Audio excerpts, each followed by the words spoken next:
প্রতিদিন রাতে ঘুমানোর সময় ঠিক একই রকম কাণ্ডকলাপ দেখতে পেতাম। মা যখন বাবাকে বলতো, আজ আমি দরজা খুলবই না, অত সহজেই আমি খুলব না, চাও প্রতিদিন তুমি চায়ের দোকানে বসে যেভাবে আড্ডা মারো আজকেও সেভাবে আড্ডা মেরে আসো, বাকি রাতটুকু থেকে আসলেই তো পারো। বাবা মায়ের এই প্রত্যেক দিন এই ধরনের কথাবার্তা আর এই ঝগঝাঝাটি আমার একদম ভালো লাগতো না। আমি চিন্তা করতাম মা কেন এমন করে। বাবা তবু বেয়ালে ছানার মতো দরজার সামনে দাঁড়িয়ে দরজার শিকল ধরে ঝনঝন করে আওয়াজ করতে আর বলতো, রহিমা আপাতত আজকের দিনটা খোলো না, আর যাবো না, আর দেরি হবে না। তখন মা মাঝে মধ্যে আওয়াজ করে বলতো, বইয়ের কাছে সময় দেবে না বলে রাত করে বাড়ি ফিরো, তো কাছে থাকলে কি আমি তোমার উপরে চড়ে বসি? কেন, কি এমন মনে করেছো আমারে? আমার কি জীবন না? আমার কি স্বামীকে কাছে পেতে ইচ্ছে করে না? সবসময় শুধু চায়ের দোকান আর চায়ের দোকান, আর কেন রাত করে বাড়ি ফিরো আমি বুঝি না। আমাকে বিয়ে করছিল কেন? আর এই বুড়ো নাই হতে এত সহজে তোমার মুরত ফুরে গেল? ছিচি। তখন বাবা বলতো, আরে রুইমা আস্তে কথা বলো না, ওদিকে ঘরে ফেরত আসা একটা মেয়ে আছে, সেসব শুনতে পাবে। আমি তখন একদিন দুদিন প্রত্যেক দিনই এই কথা কানে আসতো এবং খারাপ লাগতো।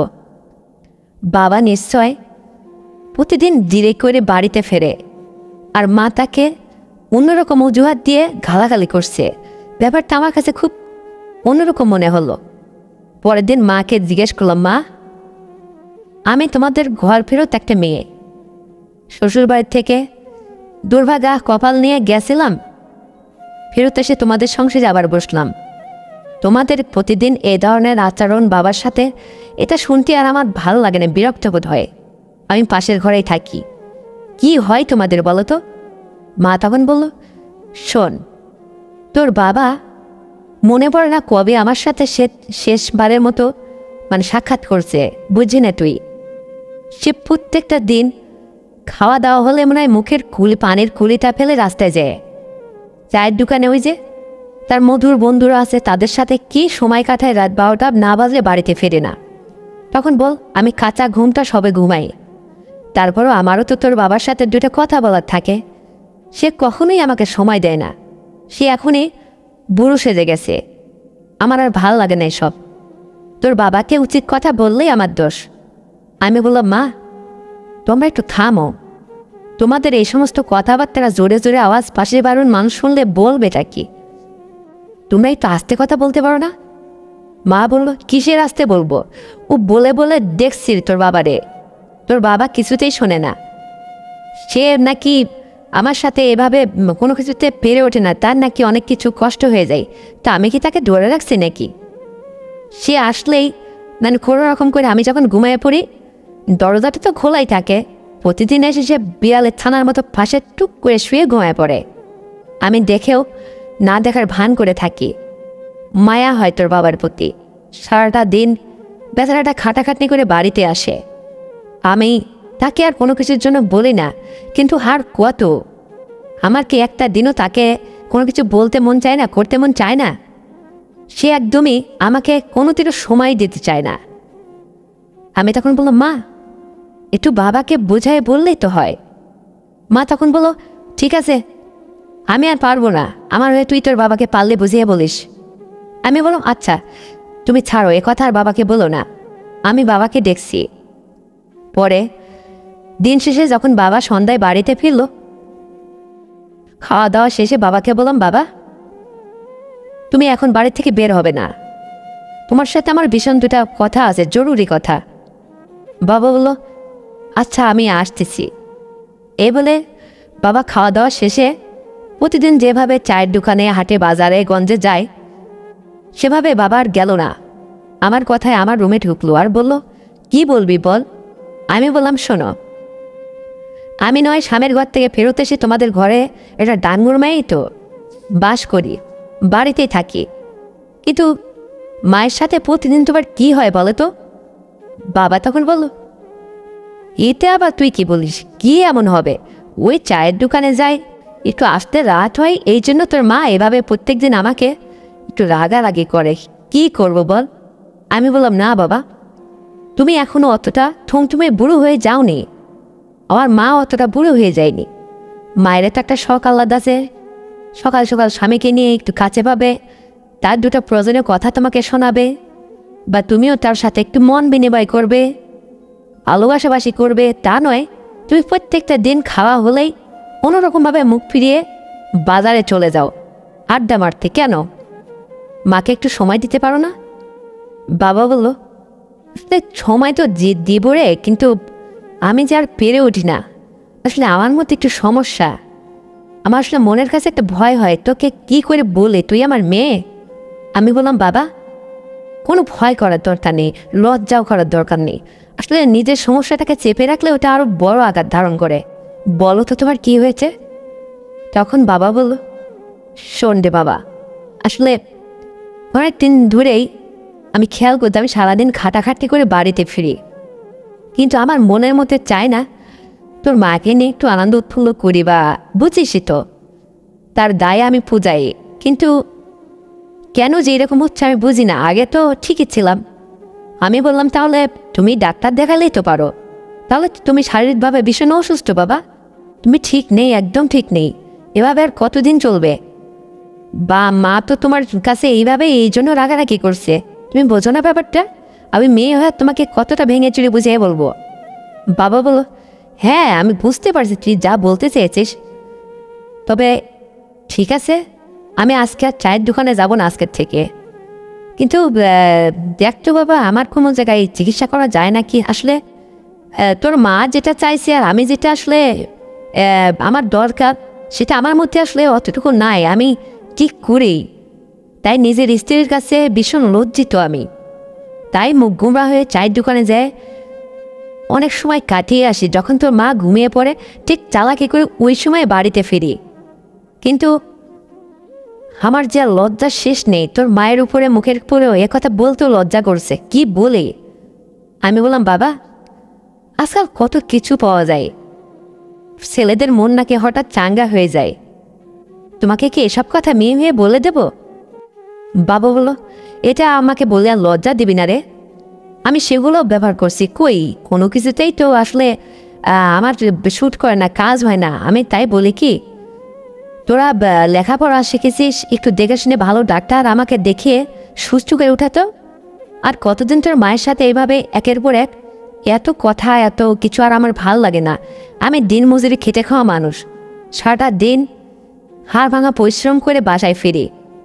রাত্রে যখন নিজের স্ত্রীর কাছে একটু সময় দেওয়ার কথা মনে হয়, তখন আমার জন্য আসমান জমিন এক হয়ে আসে, মহা কঠিন হয়ে দাঁড়ায়। ভীষণ লজ্জিত আমি।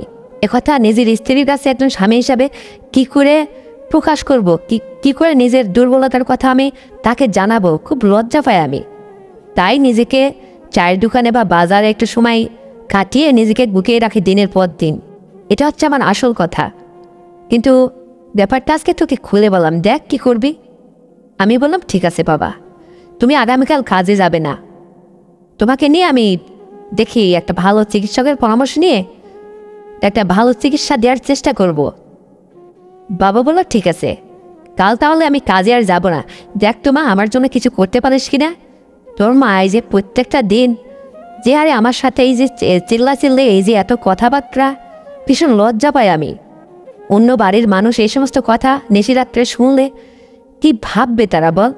আমাদের বাড়িতে কোনো হইহুল্লার নেই, কিছু নেই, অযথা তোর মা প্রায় দিনই রাত্রে রাত 11টা-12টায় যখন বাড়িতে ফিরি তখনই আমার সাথে এইভাবে চিল্লাচিল্লি করে। ব্যাপারটা আমার কাছে লজ্জনীয় হলেও তোর মাকে আমি থামাইতে পারি না, কারণ আমি তো বুঝি তোর মায়ের ইচ্ছা আসলে আমার কাছে যেটা, আমি তো সেটা ঠিক পূরণ করতে পারছি না। আর এটা দিনের পর দিন সে কী করেই বা মানবে? তার ধৈর্য আর কত সে বা ধরবে? যা হোক, বাবার এই সমস্ত আক্ষেপের কথা সবই জানতে পারলাম।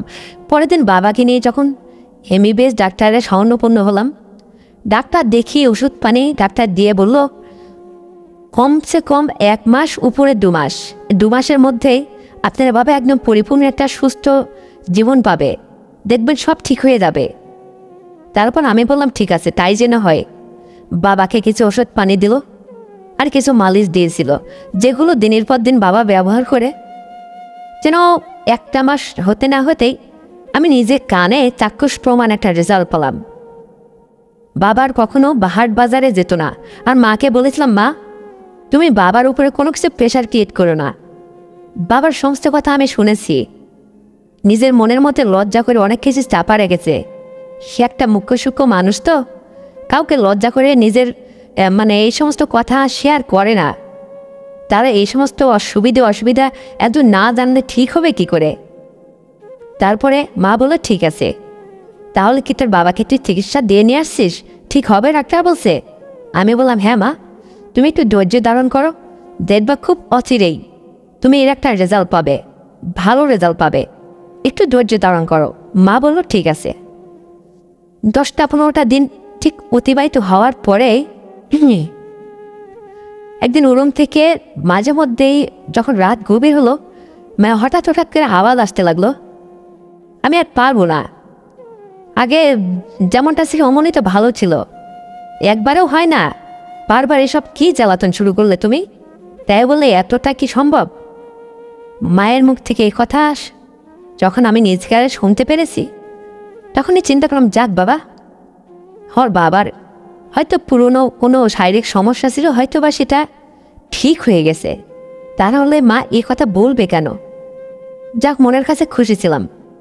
বাবাকে কয়েকটা দিন যেতে জিজ্ঞেস করলাম, বাবা এখন তোমার কেমন লাগছে? তুমি কি আগের মতোই আছো, নাকি ডাক্তারের চিকিৎসা নেওয়ার পরে নিজেকে একটু পরিবর্তন মনে হচ্ছে? বাবা বলল, না রে, এখন আমি একদম স্বয়ংসম্পূর্ণ, আর আমি তোর মাকেও ভয় পাই না, কাউকে ভয় পাই না, আমি একটা সুস্থ ছেলে মানুষ। যা হোক, তুই আমাকে এক বাচ্চা বাঁচালি মা। আমি তোর মায়ের কাছে দিনের পর দিন ভীষণ লজ্জিত ছিলাম, একথা কোনোদিন প্রকাশ করতে পারেনি। কোনো স্বামী তার নিজের স্ত্রীর কাছে নিজের দুর্বলতার কথা কখনো শেয়ার করতে চায় না, কারণ এটা ভীষণ লজ্জার কথা। আজকে তুই নিজের মেয়ে হয়ে আমাকে ডাক্তার দেখিয়ে যেভাবে খুব দ্রুত সারিয়ে তুলেছিস, এর জন্য আমি ভীষণ উপকৃত হয়েছি। আর এখন তোর মা আমার প্রতি ভীষণ খুশি রে, আর সংসারে কখনো কোনো দিন কটুখাতে কোনো কথা লাগবে না। তোর মা আর আমাকে গালমন্দ বলবে না, আর আমারও আর ইচ্ছে করে না চায়ের দোকানে যেয়ে ঘন্টার পর ঘন্টা সময় কাটাতে। কারণ নিজের মনের মধ্যে একটা আত্মবিশ্বাস, একটা আত্মবল, একটা আত্মশক্তি কাজ করে, মনে হয় আমি একাই 100। তোর মাকে আর এখন আমি অতটা ভয় পাই না। আগে মনের কাছে লজ্জিত ছিলাম এবং ভয় পেতাম, সে যদি আমার কাছে কোনো কিছু আপত্তি করে বসে, আমি স্বামী হিসাবে তার কোনো কথা বা তার ইচ্ছা কোনো ইচ্ছা পূরণ করার জন্য কিছুই রক্ষা করতে পারবো না। তাই হয়তো নিজেকে গুটিয়ে সামলিয়ে রেখে গোপনে গোপনে একটু দূরে সরে থাকতাম। আমারও ভীষণ ঘুম পাতরে। আসলে তো চায়ের দোকানে বসে থাকাতে আমার আড্ডা ছিল না, আমার একরকম টাইম পাস করা ছিল, যাতে তোর মায়ের দিকে ঘুমিয়ে পরে আমি আস্তে করে যেয়ে তার পাশে শুয়ে পড়ব। সারাটা দিন কাজ করে আসি, ইচ্ছে করে সকাল সকাল ঘুমাতে, কিন্তু তোর মাকে এমন একটা দিন আমি আমার ভালোবাসা থেকে বঞ্চিত করেছিলাম রে। তোর মা একের পর এক এই সমস্ত আমার গ্যাপ সহ্য করতে করতে অধৈর্য হয়ে গেছিল। শেষ পর্যন্ত সে ক্ষিপ্ত হয়ে প্রতিদিন আমি রাত্রে বাড়ি ফিরলে আমার সাথে মুখে মুখে তর্ক করে বেঁধে উঠত। কিন্তু আমি তো দেখিস তোর মায়ের কথা রেগে যেতাম না, কারণ এটা ছিল আমার নিজের মনের দুর্বলতা। তাই সব কিছুকে মেনে নিয়ে ভীষণ লজ্জিত ভাষায় বলতাম, রহিমা তুমি আস্তে কথা বলো, এত জোরে আওয়াজ করে এই রাত্রে কথা বলে পাশের বাড়ির মানুষজন শুনলে বলবে কি তারা, যে ইজ্জত দেবে।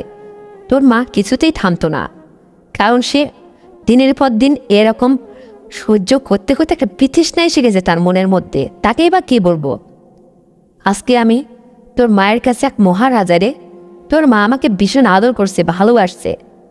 আমি বললাম, দেখতে হবে না মেয়েটাকার, তোমার এই মেয়ের কারণে তো তুমি আজকে সুস্থতা পেয়েছো বাবা, আর বাকিটা উপরালা। যা হোক, এখন এভাবেই চলো, বাইরে সময় কাটিও না। তাছাড়া বাবা, আমার জন্য একটু চেষ্টা করো। আমাকে বিয়ে দিয়েছিলে, আমি তোমাদের একটাই মেয়ে, কিন্তু স্বামীর ঘরে যাওয়ার পরেও 1 বছর সংসার করলাম। আমার স্বামীটা একটা যুবক ছেলে, অথচ অকালে ঝরে গেল আমার জীবন থেকে। আমি তোমার ঘরে এসে আবারও চড়ে বসলাম। এদিকে আমার কোনো সন্তানাদিও ছিল না যে সেইটা দূরে শ্বশুরের সংসারে টিকে থাকব। তাছাড়া রূপে যৌবনের গুণে বাহারে কোনো কিছুতে আমার কম নেই তো। কিন্তু বাবা, তুমি শুধু তোমার নিজের কাজ নিয়েই ব্যস্ত থাকো। অন্যের বাবারা নিজের সন্তানের বিয়ের জন্য কর্মের পাশাপাশি পাড়া প্রতিবেশী মহল্লার মানুষের সাথে নিজের মেয়ের বিয়ের কথা শেয়ার করে, পাত্র জোগানের সন্ধান করে। তুমি তো আমার জন্য নিশ্চয়ই কিছুই করছো না, কিন্তু কিছু একটা করো, তা নাহলে আর কতদিন এইভাবে তোমাদের সংসারে বসে বসে দিন কাটাবো আর এইভাবে খাবো? তখন বাবা বলল, হ্যাঁ রে, তুই ঠিকই বলেছিস। আসলে এই সংসারটা চালানোর জন্য দিনের পর দিন নিজে হাড় ভাঙা পরিশ্রম করে বেলা শেষে এসে তোর মায়ের এই ঝামেলা নিজের মনের কাছে খুব খারাপ লাগতো। বাইরে সময় কাটাতাম, কখনো তোর কথা মনেই আনিনি। যা হোক, চেষ্টা করছি তোকে আর একটা ঘরে বিয়ে শাদি দিয়ে পাঠিয়ে দেব। আমি বললাম ঠিক আছে। যা হোক, আমার মূর্খ বাবা তো খুব সহজ সরল ছিল, ভীষণ লাজুকও ছিল। বাবাকে কথা বলাতে বাবা যা হোক প্রতিবেশী মানুষের সাথে আমার এই বিয়ে নিয়ে একটু সমালোচনা শুরু করল। আস্তে আস্তে এক ঘটকের মাধ্যমে আমার বাড়িতে পাত্রের সন্ধান আসতে লাগলো। আজকে এটা হয়তো ওটা পছন্দ হয় না, এভাবে যাচাই বাছাই করতে করতে এক পাত্রের সন্ধান জুটল। বাবা আমাকে সিদ্ধান্ত নিল ওখানেই বিয়ে দেবে। ছেলেটার আগে একটা বউ ছিল, মেয়েটার নাকি পূর্বে কোনো ছেলের সাথে সম্পর্ক ছিল, তাই চলে গেছে। ছেলেটা কোনো সন্তানাদি কিছুই হয়েছিল না ওই ছেলের সংসারে। ধরতে গেলে যুবক ছেলে। আর আমিও উঁচু লম্বা, তোমরা তো আমাকে দেখতেই পারছো বন্ধুরা, স্কিনে তো আমি আসলে রূপে গুণে অতটাও কম না। তবুও এক ঘর ফেরত আসা মেয়ে কত ভালো ঘরেই বা আমি আশা করতে পারি। কিন্তু তবু ওই পাত্রটা আমার জন্য একদম বেস্ট ছিল। বাবা আমাকে ওখানেই কোনো রকম করে বিয়ে শাদি দিয়ে পার করলো। আমি এই দ্বিতীয় স্বামীর সংসারে গিয়ে সংসার করতে লাগলাম। তার আবার মা বেঁচে নেই, অর্থাৎ আমার শাশুড়ি বেঁচে নেই, তার বাবা বেঁচে ছিল। বাবা একদম যুবকের নেয়, ভীষণ স্মার্ট, আর ছেলেটা খুবই সহজ সরল। কিন্তু বোকাশোকা ছেলের ঘরে আসলে একটু চালাক চতুর মেয়েরাই মনে হয় জোটে। হ্যাঁ, তা না হলে ওই ছেলেটার প্রথম স্ত্রী খুব চালাক চতুর এবং শিক্ষিত নাকি ছিল। তার পূর্বে একটা সম্পর্ক ছিল, বাবা মা জোর করে হয়তো তার সংসারে বিয়ে দিয়ে পাঠিয়েছিল। কিন্তু বিয়ের কয়েকটা দিন অতিবাহিত হতেই পূর্বের ভালোবাসার মানুষটার সাথে আবার হাত ধরে পালিয়ে যায় সেই মেয়েটি। ছেলেটি আর পরে বিয়ে করে না। এখন তার সাথে আমার বিয়ে হওয়ার পরে আমি সংসার করছি। যাও, তার সাথে সংসার করতে লাগলাম। ছেলেটি আমাকে মনের দিক দিয়ে খুব খুশি রেখেছিল, মানে তোমরা তো বুঝতেই পারছো। বলে কি, কিসের কাঠের খাট আর স্টিলের খাট, সবই যেন নড়বড়ি হয়ে যায় রাত শেষে। যা হোক, আমিও ভীষণ আনন্দ উৎসাহিত সাথেই সংসার জীবনে স্বামী সংসার করতে লাগলাম। কোনো কিছুতেই আমার অভাব ছিল না। তারপরে আমার স্বামীটা একটা প্রাইভেট কোম্পানিতে জব করত। কিছুদিন পরে স্বামীর চাকরি ওখান থেকে চলে যায় যে কোনো কারণবশতে। আমার শ্বশুরের টাকা পয়সা ছিল। আমার শ্বশুর সরকারি জব করত, কিন্তু সে রিটায়ার্ড প্রাপ্ত। বসে বসে পেনশনের টাকায় খায় আর রাজার হালে ঘুরে ফেরে। শাশুড়ি বেঁচে নেই। আমি মাঝে মধ্যে তাকে যদি বিয়ের কথা বলতাম, আমাকে বলে, তুমি এসব কী বলো, আমার কি আর সেসব সময় আছে? বিয়ে করতে ইচ্ছে করে না গো। বিয়ে করলে তো আমি পায়ে বেরিয়ে পড়ে যাবে, আমার এই স্বাধীনতাটুকু আজকাল থাকবে না। দেখো না, আমি এবেলায় এক পোশাক, তো ওবেলা আর এক পোশাক পরে আমার কলিগদের সাথে কি সুন্দর স্বাধীনভাবে চলাফেরা করি। টাকা পয়সার তো আর আমার অভাব নেই। কিন্তু তুমি যা বলছো, ওভাবে বললে তোমার নতুন শাশুড়িকে যদি নিয়ে আসে এই সংসারে, তাহলে তো আমার পায়ে বাধা বেরিয়ে পড়ে যাবে গো। তখন তো তার হুকুম শুনে আমার চলতে হবে। যা হোক, তার খাওয়ার ঠিক নেই, চলার ঠিক নেই, ঘুমের ঠিক নেই। আর একটা জীবন আমার শ্বশুরের খুব বিলাসিতার সাথেই চলাফেরা করত। আমার তার চলাফেরা থেকে ভীষণ ভালো লাগতো। কিন্তু আমার শ্বশুর যেমনি উঁচু লম্বা, খুব হ্যান্ডসাম, তেমনি তার ছেলেটাও আমি পেয়েছি মনের মতো। যেন আমি যেরকম একটা মেয়ে, আমার যতটুকু দরকার ছিল আমি যেন আমার স্বামীকে পাওয়ার পরে তার চেয়েও বেশি পেয়েছি। দারুণ সময় কাটছিল আমার দাম্পত্য জীবনে। তারপরে যখন আমার স্বামীর চাকরিটা চলে যায়, আমার শ্বশুর সিদ্ধান্ত নিল টাকা পয়সা দিয়ে আমার স্বামীকে বড় একটা এই শহরের ব্যবসা দাঁড় করায় দিবে। আমার স্বামী বলল, না, আমি বিদেশ যেতে চাই, বাবা যদি আমাকে টাকা দেয় তাহলে আমি বিদেশ যাব, থেকে আসি না কয় বছর। আমি আমার স্বামীকে বলেছিলাম না, তোমাকে আমি আমার হাতছাড়া করতে পারবো না, তোমাকে ছাড়া আমি একটি রাতও একলা থাকতে পারবো না গো। তুমি বিদেশ যাওয়ার কথা বলো না, দেশে থেকে তুমি নুন আনো পান্তা আনো, ওতেই আমি খুশি। তবে বিদেশি ওই বেশি টাকার লোভে আমার স্বামীকে আমি দূরে রাখবো, এটা আমি পারবো না। আমি তোমাকে ছাড়া একদম থাকতে পারবো না গো। স্বামী বলল, দেখো বাবার টাকা আছে তাই বলে আমি দেশে বসে খাবো না, আমি নিজের যোগ্যতায় কিছু একটা করতে চাই। তুমি আমাকে একটাবার সুযোগ দাও না, 3-4-5 বছর বিদেশ করে আসি না একটাবার, দেখি কিছু করা যায় কিনা। আর বাবার যা আছে তা তো আছেই। আমি বললাম, দেখো আমার কথা আমি তোমাকে বলেছি, আমি জুলুম করছি না, তোমাকে বাধা দিব না। যদি মন চায় এই সুন্দরী রমণীকে ফেলে বিদেশ যেয়ে থাকতে পারো তুমি, তাহলে যাও। কিন্তু আমি মনের দিক থেকে আসলে অনেক কষ্ট পাবো তুমি বিদেশ গেলে। আমি তোমাকে অনেক ভালোবাসি, তাছাড়া তোমার ভালোবাসা আর তোমার সব কিছু মিলে আমি অনেক মুগ্ধ গো। আমি যে তোমাকে ছাড়া একদম থাকতে পারবো না, তুমি বোঝো না কেন? স্বামী আমার কিছুতেই বোঝে না, সে এক কথার মানুষ। আমাকে বললো, তুমি বাবাকে জানিয়ে দাও আমি বিদেশ যেতে চাই। কথা শ্বশুরকে জানাতেই শ্বশুর বলল, ঠিক আছে, ও যদি যেতে চাই আমি টাকা পয়সা দিব, যাক না। একথা বলতে আমার স্বামী সমস্ত কিছু রেডি করে ফেললো। 3 মাসের মাথায় আমার স্বামী বিদেশ চলে গেল। বাড়িতে আমি আর আমার শ্বশুর থাকলাম। ভীষণ একলা একটা জীবন। স্বামী বিদেশ যাওয়ার যখন 6 মাস অতিবাহিত হয়ে গেল, তখন যেন ওই সংসারে আমার থাকা ভীষণ কষ্টদায়ক হয়ে গেল। কি করব, কোথায় যাব? স্বামী ছাড়া একদম থাকতে পারি না। কারণ বন্ধুরা, আমি বাবা মায়ের সংসারে বিয়ের পরে খুব কম আসতাম, যদিও আসতাম একদিনের জন্য, দিন এসে দিন চলে যেতাম। আমার বাবা মা অবশ্যই আগের যে একটা সমস্যা ছিল সেটা ঠিক হয়ে তারা এখন সুখী। কিন্তু আমার স্বামী, তাকে নিয়ে যতটা আমি সুখী ছিলাম, মনে হচ্ছিল পৃথিবীর কোনো মেয়ে এতটা সুখী না। সেই স্বামীকে বিদেশ পাঠিয়ে আজকে যেন আমার মোটেও সময় যাচ্ছে না। কারণ আমার স্বামীর কাছে এইভাবে সব কিছু প্রতিদিন সকাল বিকেল রাতে ওই সমস্ত পেতে পেতে একটা অভ্যাসে পরিণত হয়ে গেছিল। আমি যে আর পারছিলাম না। স্বামী কাছে না থাকলে যতটা যন্ত্রণা হয় একটা বিবাহিত মেয়েই জানে। কি করব, ভালো লাগছিল না, ধৈর্যের বাঁধ ভেঙে গেছিল।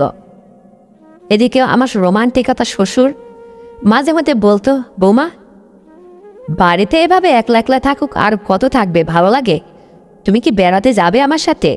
আমি বললাম, হ্যাঁ আপনি নিলে না হয় একদিন নেবেন, তারপরে তো আর নেবেন না। শ্বশুর বলল, এসব কি কথা বলছো? তুমি প্রতিদিন গেলে প্রতিদিন নেব। তোমার মধ্যে একটা সুন্দরী বৌমা আমার সাথে গেলে তো আমার ভীষণ ভালো লাগবে। এই কথা বলে আমি শ্বশুরের সাথে প্রতিদিন বিকেলে ঘুরতে বেরোতাম, এদিক যেতাম সেদিক যেতাম। আস্তে আস্তে শ্বশুরের সাথে অনেক সুন্দরভাবে একটা ফ্রি মাইন্ডে চলাফেরা করতে লাগলাম, যেন আমার হাতের একটা হয়ে গেল শ্বশুর। আমার যখন যেটা কেনাকাটা দরকার হয় শ্বশুরের সাথে করে যেয়ে কিনতাম।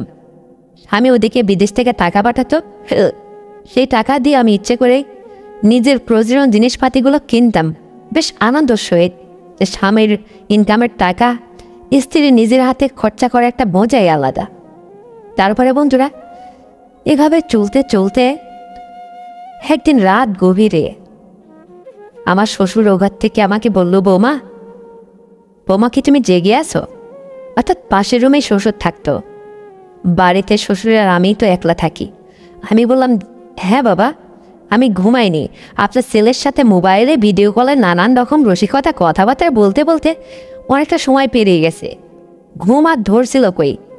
তারপরে মোবাইলটা হাতে নিয়ে একটু এদিক সেদিক এটা ওটা দেখতে দেখতে অনেকটা সময় পেরিয়ে গেছে, কিন্তু আপনি ঘুমাননি, এত রাত হয়ে গেছে। তখন আমার শ্বশুর বলল, না গো, আমি ঘুমাইনি, ভাবছি তোমাকে আমার একটা কথা বলার ছিল, কিন্তু সকালে বলবো তাও বলা হয় না, বিকালে বলবো তাও বলা হয় না, এখন রাত গভীর হয়ে গেছে, তোমাকে ডেকে বলতে হচ্ছে আমাকে, তুমি একটু এই রুমে আসো। শ্বশুরের সমস্ত কথার উত্তর আমি এই রুম থেকে দিচ্ছিলাম। পরে উঠে গেলাম, বললাম, জি বলুন, কি এমন কথা, এত সময় নিতে হচ্ছে আর এত লেট করছেন কেন? তখন শ্বশুরমশাই বললেন, শোনো, তুমি ভীষণ কষ্টে আছো তাই না? আমি বললাম, হ্যাঁ, কষ্ট বলতে আসলে আপনি কি বোঝাতে চাইছেন? কিসের কষ্ট? মানে খাওয়া পড়া কোনো কিছুতে তো কষ্ট নেই, আপনাদের সংসারে তো আমি সুখেই আছি, তবে কিসের কষ্ট?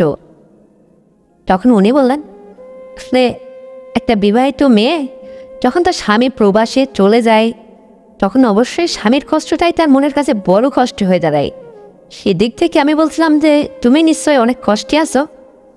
আমি তখন সিমটাইতে চুলকাইতে বললাম যে হ্যাঁ, আমি আসলে ঠিক কষ্টটা আছি, কারণ আপনার ছেলেকে আমি অনেক ভালো পাইছি। সে একটা সহজ সরল সৎ মনের মানুষ, তাছাড়া আমিও তাকে যথেষ্ট ভালোবাসি, সেও আমাকে অনেকটা ভালোবাসে। কিন্তু বোঝেনি তো, আপনার ছেলে প্রবাসে যাওয়া আজ প্রায় ৬-৭টা মাস অতিবাহিত হয়ে গেল, মনের কাছে অনেক কষ্টে আছি, কি করব? এটাই তো জীবন, আর মেয়েদের তো একটু ধৈর্য ধারণ করে থাকতেই হবে। কেন, তাতে কি হয়েছে? আমার জন্য আপনার মায়া হচ্ছে বুঝি? তখন উনি বলল, হ্যাঁ, মায়া তো হয়। দেখো, তোমার শাশুড়ি মা তোমার বিয়ের অনেক আগেই আমার জীবন থেকে চলে গেছে। সেও হার্ট অ্যাটাক করে হঠাৎ একদিন এই দুনিয়া ছেড়ে চলে যায়।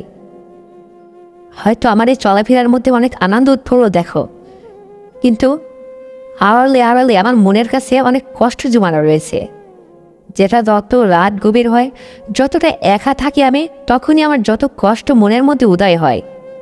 নিজেকে মাঝে মাঝে খুব একা লাগে, বুঝতে পেরেছ? আমি বললাম, তাই তো? কই, এরকম তো আপনাকে দেখে বোঝা যায় না। তাহলে তো কি করার আছে বলুন তো? এই জন্য বললাম যে আপনি একটা বিয়ে শাদী করে আমার একটা শাশুড়ি মা এনে দিন, তাও আনছেন না। এই যে পরের মেয়ের সেবা যত্ন ভালোবাসা পেলে দেখবেন জীবনটা অনেকটা পাল্টে যাবে। এই সমস্ত পিছুর টেনশন চিন্তা আর থাকে না, নিজেকে এত কষ্ট পাওয়ার সুযোগ হয় না। একটা বিয়ে শাদী করুন না, আপনার তো এখনো ওই রকম বয়স হয়নি। এটাই আপনার প্রথম ছেলে, এটাই আপনার শেষ ছেলে। আপনার বয়সই বা কত হয়েছে? আপনার ছেলেই বা কয় বছরের বয়স বলুন? তখন উনি বলে, হ্যাঁ, তা তুমি ঠিক বলেছ, কিন্তু আসলে ইচ্ছে করে না যে বিয়ে শাদী করে। চাইলে তো আমি যখন তখন একটা বিয়ে শাদী করতে পারি, কিন্তু তোমাকে আমার ভীষণ ভালো লাগে, তোমাকে অনেক ভালো বলে জানি। তোমার চলাফেরা, তোমার কথাবার্তা, আর এই যে তোমার ফ্রি মন মাইন্ডের একটা মানুষ তুমি, এই যে আমার সাথে বিকাল হলে ঘুরতে যাওয়া, সব মিলে অনেক ভালো লাগে তোমাকে আমার। আমার ছেলের ভীষণ পছন্দ আছে বটে। আমি বললাম, হ্যাঁ, ঠিকই বলেছেন, আপনার ছেলের পছন্দ না, আপনারও পছন্দ আছে। কারণ আপনাকে আমার দেখেই বুঝতে পারছি যে আপনি একটা ভালো সুন্দর মনের মানুষ। কিন্তু সেদিন আমাদের বাড়িতে যেয়ে একটা ভুল পরিচয় দিয়েছিলেন, বলেছিলেন ছেলের ভাই, কিন্তু পরে দেখলাম তার উল্টো হয়ে গেছে। যা হোক, এটা একটা বিয়ে শাদী ব্যাপারে এরকম একটু ঠাট্টা মশকরা হয়েই থাকে, কিছু মনে করিনি। তো এখন আমি আপনার জন্য কী সেবা করতে পারি বলুন তো? আমি কি আপনার কোনো সাহায্য আসতে পারি? তখন উনি বললেন, দেখো, যদি কোনো মনের মধ্যে একটু দয়ামা হয়, কেন ওই আর কি, তাছাড়া আর কি বলবো। আমি হেসে দিয়ে বললাম, সেটা একটু পরিষ্কার করে বলতে হবে মশাই, এভাবে বললে কি হবে? বলো, বা আমার অতটা বলার মতো নেই, দেখো তোমার যা ভালো হয়। আমি বললাম, ঠিক আছে, চেষ্টা করব। তো ঠিক আছে, এখন ঘুমন, আমি আমার ঘর রুমে গিয়ে ঘুমিয়ে পড়ি, রাত অনেক হয়েছে। আবার সকালে উঠে একটু রান্নাবান্নার কাজও তো করতে হবে, সংসারের সমস্ত কাজ তো আমাকেই সামলাতে হয়। এখন ঘুমিয়ে পড়ুন, আর চিন্তা করার দরকার নেই, ব্যাপারটা আমি ভেবে দেখবো, আপনি যা বলছেন। বলল, ঠিক আছে। আমি চলে আসলাম। একা একা শুয়ে শুয়ে ভাবছিলাম, আসলে শ্বশুরমশাই আমাকে কি বলতে চাই। তার কাছ থেকে তো আমি এক কথায় পাশ কাটিয়ে এড়িয়ে চলে আসলাম, কিন্তু আসলে তার মনের ভিতরে কি চলছে আর সে কী বা বলতে চায়।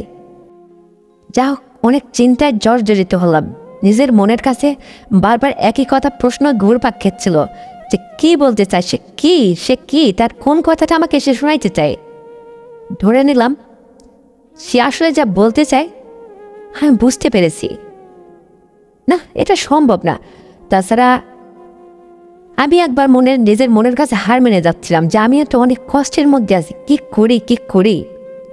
ভাবতে ভাবতেই চুপ হয়ে থাকলাম। কয়েকটা দিন এভাবে চলতে থাকলো। হঠাৎ আমি গোসলখানায় গোসল করছিলাম, ঠিক দুপুরবেলা উনি কোত্থেকে যেন তাড়াহুড়ো করে এসে, মানে কোনো হাসি কাশি না দিয়ে হঠাৎ করে দরজা খুলেই ভিতরে প্রবেশ করে ফেলে। আর আমি যে অবস্থায় ছিলাম, আমি নিজেকে গুটানোর সময় শুধু পেয়ে বসিনি। আর সে আমাকে ওই অবস্থায় এক নজর দেখে লজ্জায় মুখ ফিরিয়ে ওখান থেকে বের হয়ে আসে। আমি এখান থেকে বললাম, আপনি এখানে হুপ করে চলে আসবেন, একটু হাসি কাশি দিয়ে আসবেন না, জিজ্ঞাসা করবেন না যে কেউ আছে কিনা, আপনি এইভাবে চলে আসতে পারেন না। তখন বলো, আমি বুঝতে পারিনি, আসলে আমার খুব জরুরি ভিত্তিক কাজ ছিল তো, আমি একটু টয়লেটে যেতাম। আমি বললাম, তাহলে আপনি বাইরেটাতে যান, এটাতে আসবেন, একটু কাশি আসবেন না, আমি এই টাইমে গোসলখানায় থাকি। যা হোক, উনি কিছু বললেন না। পরে যখন আমি স্নান শেষ করে ফ্রেশ হয়ে তাকে দুপুরের খানা সামনে দিচ্ছি না, আমার বলছিলাম, কি হয়েছে, আপনি এইভাবে আসলেন, আপনি হাদক কায়দা কিছু শেখেননি? বলছে, তুমি আমাকে শাসন করছো? বাহ, ভালো লাগছে তো, তবে ভীষণ ভালো লেগেছে তোমাকে আমার। আমি বললাম, হ্যাঁ, সার্কেস খেলা দেখছেন নিশ্চয়, ভালো তো লাগবেই। এইভাবে আসাটা ঠিক হয়নি আপনার। যা হোক, চেপে যান, ভুলে যান। বলুন, না, আমি ভুলতে পারবো না। আমি বললাম, তো? বলছে, কিছু না। যা হোক, এভাবে চলতে ফিরতে একদিন রাত গভীরে আবারও বাইরে মুষলধারে মেঘ গর্জন করছিল। কালো মেঘ ঝমঝম করে হঠাৎ বৃষ্টি নেমে হলো। আমি আবার গভীর কঠিন বৃষ্টির সময় একলা রুমে থাকতে পারি না, এটা আমার পূর্বের স্বভাব। আমি তখন তাকে দরজায় নক করে ঢুকে বললাম যে, এত বৃষ্টি হচ্ছে, আমার কথার আওয়াজটা আপনার কান অব্দি পৌঁছাচ্ছে না বুঝি? তাছাড়া বিদ্যুৎ চলে গেছে, আমি আপনার ঘরে একটু যতক্ষণ বৃষ্টি অত সময় আশ্রয় নিব। বলে, ঠিক আছে, বসো এখানে। আগে বলবো না যে বৃষ্টি দেখলে তোমার ভয় লাগে, মেঘ দেখতে ভয় লাগে? আমি বললাম যে, কি করে বলবো, এত রাত্রে আপনি জেগে আছেন কিনা তাই তো জানি না। যা হোক, যতক্ষণ সময় বৃষ্টি হচ্ছিল আমি ওখানে বসলাম। তারপরে হঠাৎ করে নিজের মনের অজান্তে তার ভালোবাসার বহিঃপ্রকাশ আমার কাছে করতে গিয়ে বুকে জড়িয়ে নিজের মেয়ের মতো করে আমাকে ভালোবাসলো, আদর করলো। কিন্তু শেষ পর্যায়ে তার ভালোবাসার পরিণামটা এমন এক পরিস্থিতিতে আমাকে নিয়ে গেল, আমি আর কি বলবো। যা হোক, সে তার নিজের মনের ইচ্ছাটাকেই পূরণ করে নিল, আমি কোনো বাধা দেইনি। সেদিন যা হওয়ার হয়ে গেছিল। পরে তাকে নিষেধ করেছিলাম, আপনার মনে আর কখনো যেন এ ধরনের কোনো কিছু না আসে, যা হবার হয়ে গেছে ভুলে যাবেন। বলল, আমি কখনো কোনো দিন এটা ভুলতে পারবো না, আমার জীবনে এটা ইতিহাস থেকে যাবে। আমি বললাম, না, এটাকে ভুলে যেতে হবে। বলছে, না। আমি বললাম, তো বলছে, দেখো তুমি বলতে পারো কিনা। আমি বললাম, ঠিক আছে, আমি ট্রাই করে দেখব। তারপরে বন্ধুরা, নিজের মনের কাছে জীবনের অনেক হিসাব মিলাইতে গিয়ে হাত পেরে উঠি না, হেরে গেলাম। এভাবে প্রতিনিয়ত তার সহানুপূর্ণ, তার মানে দর্শন বা তার সহানুপূর্ণ হতাম। দিনকাল আমার ভালোই যাচ্ছিল, যথেষ্ট ছিল উনি। বেটার টম আছে বটে, আমার সময়কাল খুব ভালো যেত। যখনই বলতাম আমাকে ওখানে নিয়ে যেতে হবে, তাই নিয়ে যেত। যদি বলতাম আপনার কোনো আত্মীয় স্বজনের বাড়ি আজকে বেড়াইতে যাব, ইচ্ছে করে তার কাছে বাহানাটা করলেই সে আমাকে নিয়ে যেত। একদিন তার বন্ধুর বাড়িতে আমাকে নিয়ে যেয়ে রাত যাপন করলো। কিন্তু সেদিন রাত্রে তো কি বলবো বন্ধুরা, এক তুলকালাম কাণ্ড ঘটেছিল সারা রাত। সেদিন একটা স্বাধীন জীবন পেয়েছিল। তারপরে বলল, বাড়ির চেয়ে তো বন্ধুর বাড়িতেই তো ভালো হয়। আমি বললাম, তা তো হবেই। সেদিন তো মুক্ত জীবন, স্বাধীন জীবন পেয়েছিলেন আপনি, যেখানে খুশি সেখানে নিয়ে গেলেন, যা খুশি তা বললেন, নিজের ইচ্ছেটাকে তো ঠিকই পূরণ করে যাচ্ছেন দিনের পর দিন। তখন আমাকে বললে, কেন, সময়কাল তোমার ভালো যাচ্ছে না? এভাবে নতুন নতুন জায়গায় বেড়ানো, নতুন নতুন দেশ গ্রাম ঘুরে দেখা, এটা তোমার ভালো লাগে না? আমি বললাম যে, হ্যাঁ, ভালো তো লাগেই। তেঁতুল বিক্রিও হলো, রেয়াত রথ দেখাও হলো। মনে মুস্কি হাসি দিয়ে বলে, ধরে নাও তাই, তোমার কষ্ট যার আমি সইতে পারছি না, তাই তোমাকে একটু হেদিক সেদিক বেড়ায়, প্রকৃতি এই সমস্ত দৃশ্য দেখায়, একটু তোমার মনটাকে একটু খুশি করে রাখছি। তাছাড়া আমি কি তোমার কোনো কিছুতেই একটু খুশি করতে পারছি না? আমি বললাম সেটাতে তো ভীষণ খুশি আছি। যতদিন আমার স্বামী না আসলো ততদিন তার সাথে আমার এভাবেই বেশ হাসি খুশি রোমান্টিকতা আর বিভিন্ন জায়গায় ঘোরাফেরা, দেশ গ্রাম নতুন নতুন জায়গায় পরিবেশন করা, মানে দেখতাম, শুনতাম, ঘুরতাম। আমারও ইচ্ছে পূরণ হতো, তারও ভীষণ ভালো লাগতো। এভাবেই দিনের পর দিন চলতে চলতে এক পর্যায়ে তাকে ছাড়া আমি চলতেই পারতাম না। তার প্রতি একটা আমার মায়া ভালোবাসার জন্মে গেল। এক পর্যায়ে আমার স্বামী যখন দেশে ফিরল, তাকে বললাম, দেখুন মশাই, বহুত হয়েছে, আর আমাকে নিয়ে অত ঘুরতে হবে না। এখন আমার প্রাণের স্বামী বাড়িতে আসছে, এখন তার উদ্ধারিত আমি ঘুরবো। কিন্তু আগের মতো আর আপনার সেবা তো আমি ঠিক অতটা করতে পারবো না। যতটুকু একটা পুত্রবধূ তার শ্বশুরকে সেবা যত্ন করে থাকে ঠিক অতটুকুই করব। অ্যাডভান্স বাদ। বলল, ঠিক আছে, আমিও তোমার অত আশা করছি না গো। আমি একটা বিয়ে শাদী করব। আমার ভীষণ মনের মধ্যে ইচ্ছে হচ্ছে আমি একটা বিয়ে করি। শ্বশুরের কথা শুনে আমার ভীষণ খুশি মনে হলো।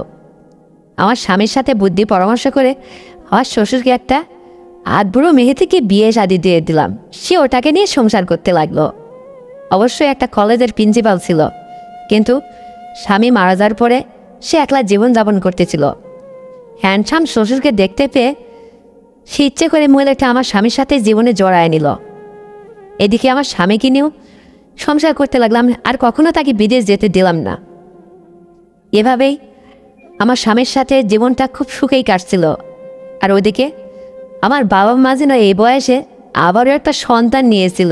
ওই যে বাবা ঠিকঠাক হয়ে যাওয়ার পরে দাম্পত্য জীবনে মাকে ভীষণ সুখী করেছিল সে। পরে তার পরেই সেই বয়সে আমি যখন আমার শ্বশুর বাড়িতে চলে আসলাম, ওদিকে দেখি আমাদের একটা ছোট ভাই জন্মেছে। কি একটা আনন্দের খবর! সব মিলে আমি ভীষণ খুশি ছিলাম।